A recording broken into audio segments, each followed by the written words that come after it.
चक्षुरुन्मिलितं येन तस्मै श्रीगुरवे नमः। नमो विष्णुपदाय कृष्णपृष्ठाय भूतले श्रीमते भक्तिवेदान्त स्वामिने इति नामिने।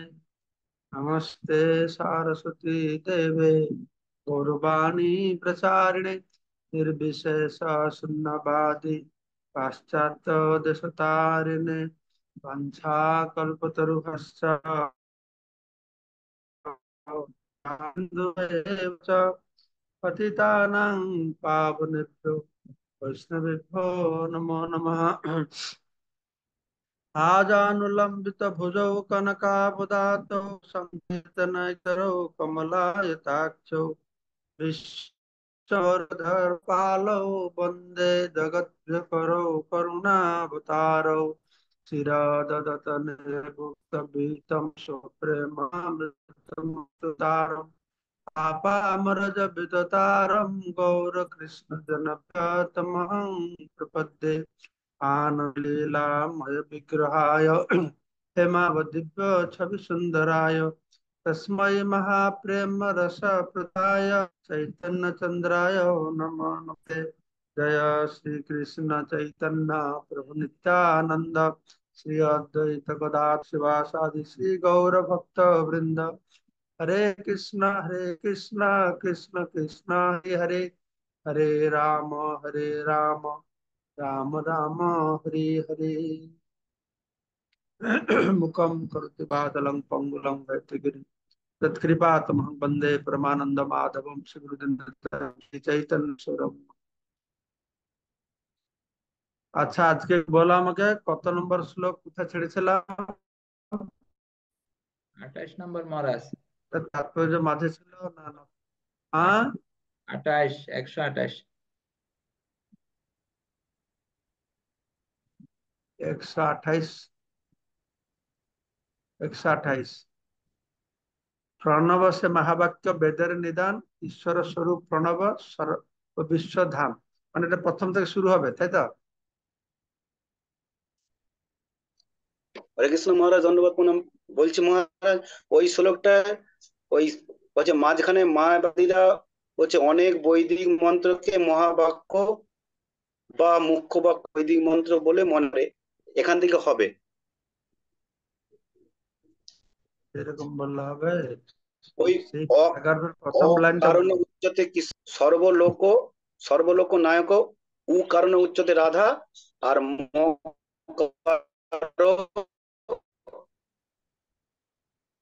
আর তারপরে তার পেরা থেকে হবে। সেটা স্যার প্রথম লাইনটা বলুন, সে প্যারাগ্রাফের প্রথম লাইনটা কি আপনার কাছে? হচ্ছে মায়াবাদীরা অনেক বৈদিক মন্ত্রকে মহাবাক্য বা মুখ্য বাক্য বৈদিক মন্ত্র বলে মনে করে, ওখান থেকে হবে। না মহারাজ, 128 নম্বর শ্লোক থেকে তো হওয়ার কথা ছিল। হ্যাঁ, 128 নম্বরে মায়াবাদীরা অনেক বৈদিক মন্ত্রকে মহাবাক্য বা প্রথম থেকেই হোক না একটু মহারাজ। 128 থেকে শুরু করেন না? হ্যাঁ, প্রথম থেকে শুরু করুন মহারাজ। হরি বল। ঠিক আছে। প্রণব সে মহাবাক্য বেদের নিদান ঈশ্বর স্বরূপ প্রণব সর্ববিশ্বধাম। এই সম্পর্কে আমরা শ্রবণ করলাম। এই প্রণব মানে ওঙ্কার বলা আছে, ঠিক আছে? ওঙ্কারকে আমরা প্রণব বলছি। সেই সম্পর্কে বিভিন্ন ব্যাখ্যা দেওয়া হলো, অ উ, ম ইত্যাদি। আর কিভাবে এই ওঙ্কার, ওং হচ্ছে ভগবান শ্রীকৃষ্ণ। সেই সম্পর্কে ভগবত গীতা থেকে বিভিন্ন শ্লোক উদ্ধৃত করা হয়েছিল, আমরা শ্রবণ করলাম। তারপরে শ্রীল যুব গোস্বামী পাদ উপনিষদের ভিত্তিতে কি বলেছেন সেটা আমরা শ্রবণ করলাম, যে ওঙ্কার হচ্ছেন পরম তত্ত্ব, এবং সেই তত্ত্ব সমস্ত মহাজন আচার্য স্বীকার করে গেছেন। ওঙ্কার অনাদি অবিকারী পরম এবং সর্বরকম জড় কলুষ বিকার থেকে মুক্ত। হ্যাঁ হ্যাঁ, ওঙ্কার আছে সবকিছু আদি মধ্যে অন্ত, কালকে আমরা শ্রবণ করলাম, ঠিক আছে? তারপরে অকার উচ্চতে সর্বলোক, এটা পাঠ হলো।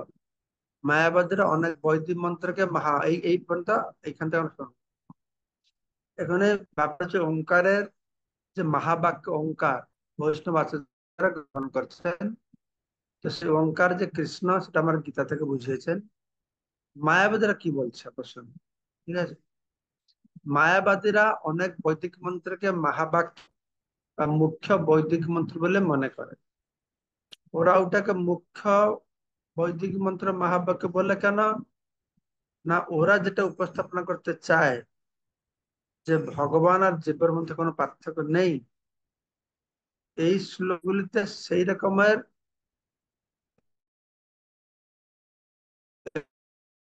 একটু গন্ধ না বুঝলে মনে করবে যে আমি ভগবান। যেরকম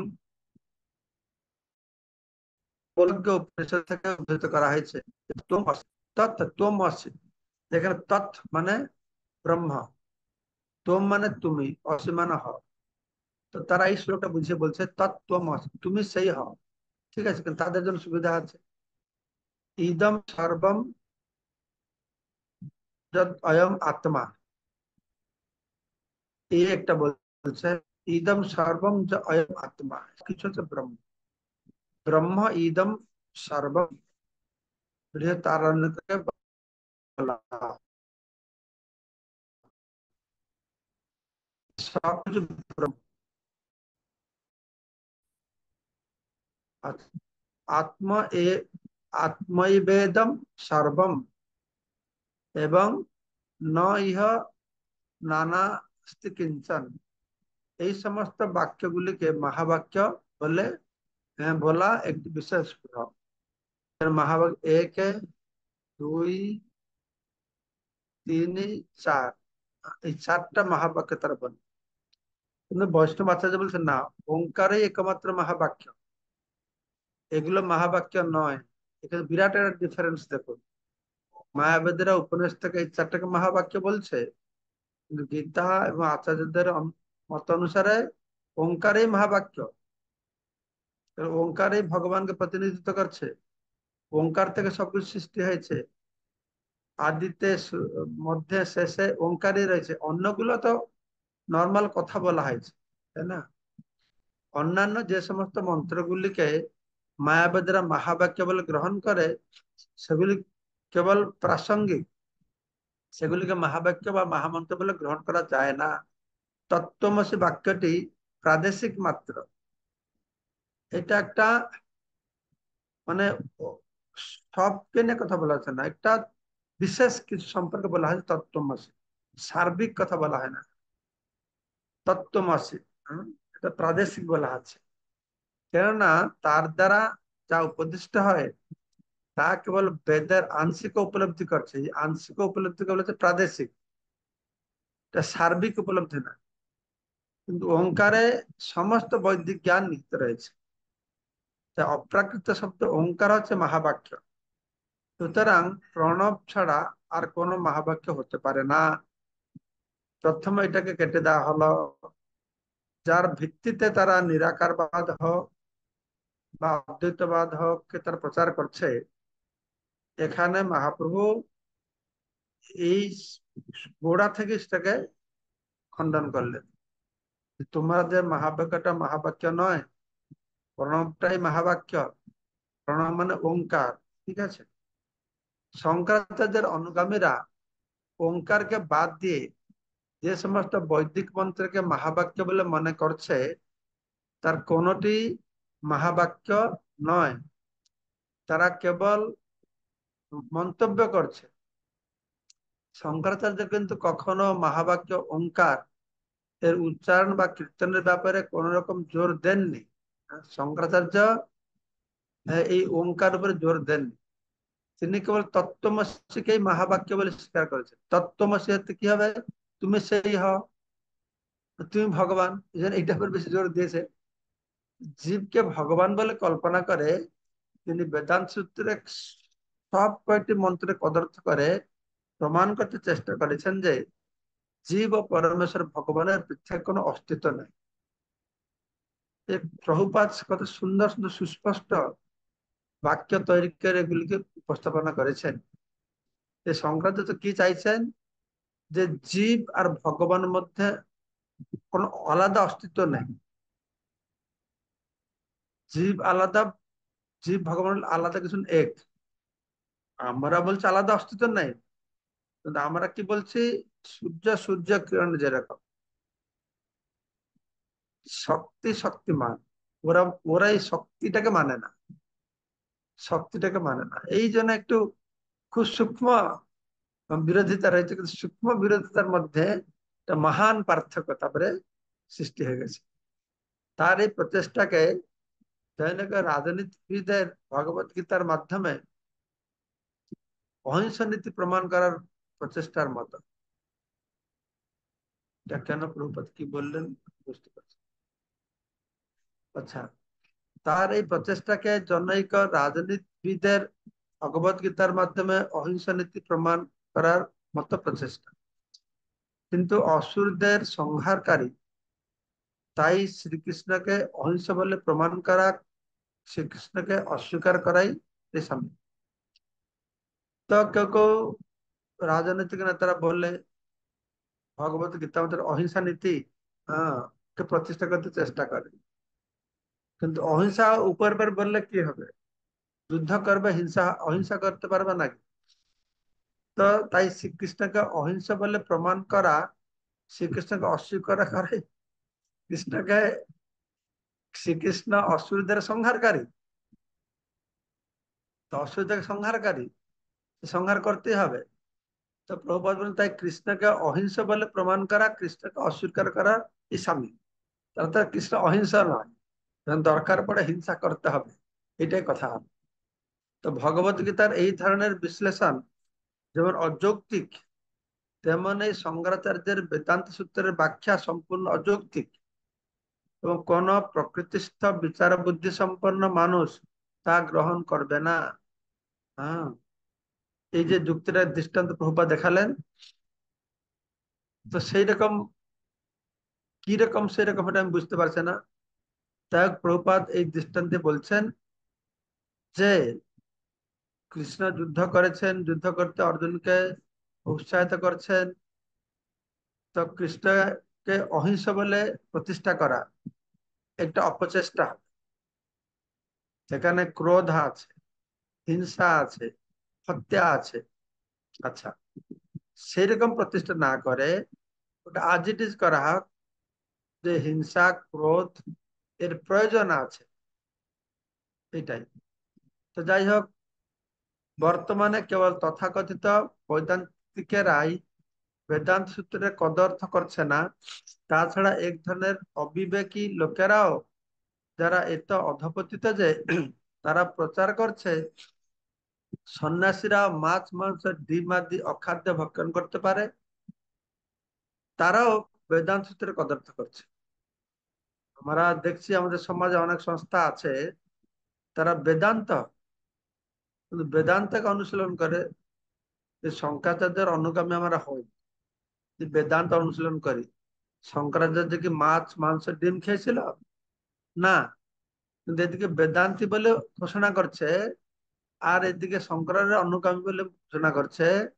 এদিকে মুরগির পোল্ট্রি করছে, শুয়োরের চাষ করছে, হ্যাঁ, যা ইচ্ছা তা খাও বলে বলছে, যাকে যেটা ভালোবাসে সেটা খাও। তাহলে কি করে হবে? এইভাবেই শঙ্করাচার্যের তথাকথিত অনুগামী, এখানে প্রভুপাদ বললেন তা যথার্থ অনুগামী নয়।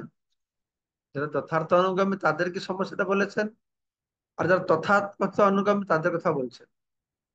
তথাকথিত অনুগামী মায়াবাদীরা গভীর থেকে গভীরতর অন্ধকারে নিমজ্জিত হচ্ছে।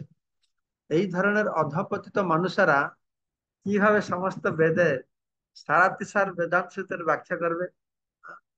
তো যারা অত অধপতিত হয়ে গেছে, যারা ভগবানকে ভগবান বলে মানতে চায় না, যারা ভগবানকে আহ শরীর নেই, তার কোন রূপ নেই, তার কোন গুণ নেই বলে মনে করে, যারা এদিকে বেদান্ত সূত্র আমরা বেদান্তি বলে মনে করে কিন্তু সমস্ত অভক্ষ ভক্ষণ করে, তো এই প্রকারের মানুষ তারা কি করে বেদান্ত সূত্রের সার কথাকে বুঝতে পারবে?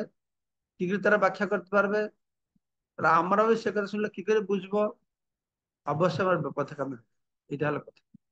শ্রী চৈতন্য মহাপ্রভু ঘোষণা করেছেন, মায়াবাদী ভাষ্য শুনিলে হয় সর্বনাশ।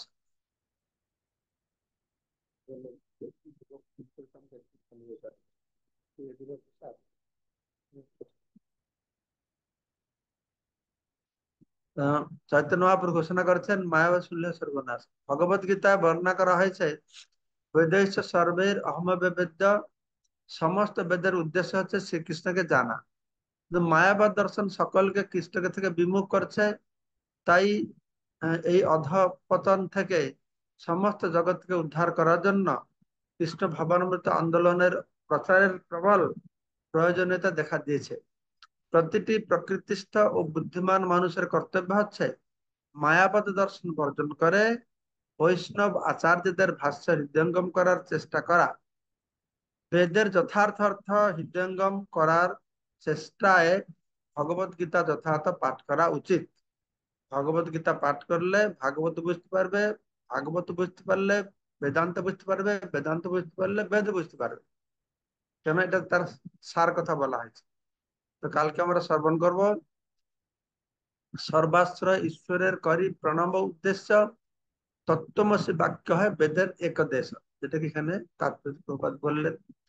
ঠিক আছে, তাহলে আজকে আমি কোনো প্রশ্ন উত্তর করবো না। তো আমার একটা মিটিং আছে, আমি পুরীতে আছি, আমাকে এখন ভুবনেশ্বর যেতে হবে, তাই ক্ষমা করবেন।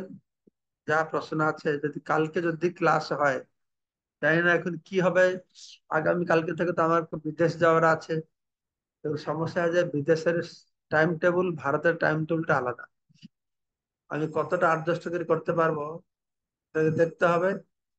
তা না হলে চেষ্টা করব আমি প্রতিদিনের ক্লাস ফেসবুকে রেকর্ডিং করে দিয়ে দেবো সাগরের কাছে, আর আপনারা এই নির্ধারিত সময় এসে সেটাকে শ্রবণ করবে। এছাড়া আর কোনো অন্য গতি নেই। ঠিক আছে, তো সবাইকে অশেষ ধন্যবাদ আজকের এই অনুষ্ঠানে যোগদান করার জন্য। ঠিক আছে, বাঞ্ছা কল্পতরুভ্যশ্চ কৃপা সিন্ধু